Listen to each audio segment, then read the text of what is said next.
నేతి వంకాయలండి ఇవి. నేతి వంకాయలు ఎర్రగడ్డ వేసినానండి, అల్లం వెల్లుల్లి పేస్ట్ వేసినాను.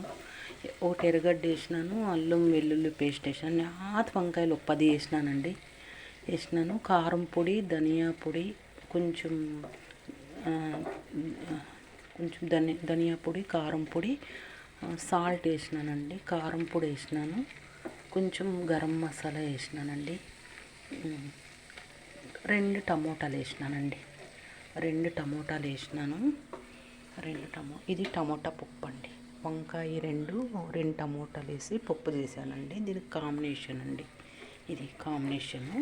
ఇది చపాతీలో బాగుంటుంది, అన్నంకి బాగుంటుంది. చపాతీ కన్నా రోటీకి బాగుంటుందండి. ఇది రోటీ చేసుకొని తింటే మైదా గోధుమ పిండి కలిపిండి రోటీ అమ్ముతారు చూడండి, గోధుమ పిండి లాగా ఉంటుంది.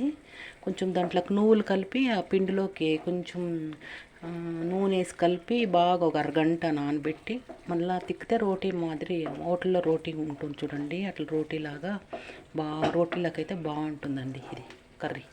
నేను ఎప్పుడు అలాగే చేస్తానండి. రోటీ అలాగే చేసి ఇట్లా కర్రీలకి చాలా టేస్ట్గా బాగుంటుందండి. ఈ పప్పు కూడా అంతేనండి. ముద్దులోకి చూడండి, ముద్దు చేశాను.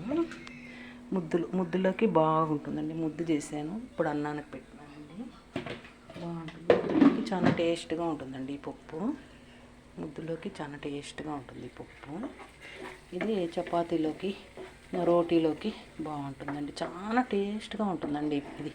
వంకాయ నేతగా ఉండాల, చాలా నేతగా ఉండి బాగా కట్ చేసి ఇలా చేస్తే చాలా టేస్ట్గా బాగుంటుందండి. చేసుకునే దాంట్లో ఉంటుందండి. ఏదైనా కానీ మనము సిమ్లోనే చేయాలండి. ఏదైనా కానీ వంట సిమ్లో చేస్తే బాగా టేస్ట్గా ఉంటుందండి వంట. ఐలో పెట్టి చేయకూడదండి. ఏ వంట అయినా కానీ నిదానంగా సిమ్లో చేయాలండి. ఏ వంట అయినా కానీ చాలా అద్భుతంగా టేస్ట్గా. వంట చేసేది కూడా ఒక్కళ్ళే కదండి. ఎవరికైనా కానీ వంట చేసేది కూడా ఒక్కళ్ళే కదా. ఇంట్లో కానీ ఎక్కడైనా కానీ వంట చేయడం అంటే కూడా ఒక్కళ్ళే కదండి, ఎవరికైనా కానీ. ఇట్లా చూడండి అయిపోయింది. స్టవ్ కట్టేస్తున్నా. ఇట్లా బాగా చూడండి, 15 వంకాయలు వేసినాను. 15 వంకాయలకి చూడండి ఎంత కొంచెం అయింది. అది నేతి వంకాయలండి. లాస్ట్లో కొత్తిమీర వేసాను. పప్పులో కొబ్బరి తెల్లగడ్డ వేసేది అది వేరే రకం అండి. లాస్ట్లో అది వేరే రకం తాళింపు. లాస్ట్లో పప్పులో కొబ్బరి తెల్లగడ్డ వేస్తారు, అది వేరే రకం తాళింపు. అదొక రోజు చూపిస్తానండి. ఇది పప్పు అండి. పప్పు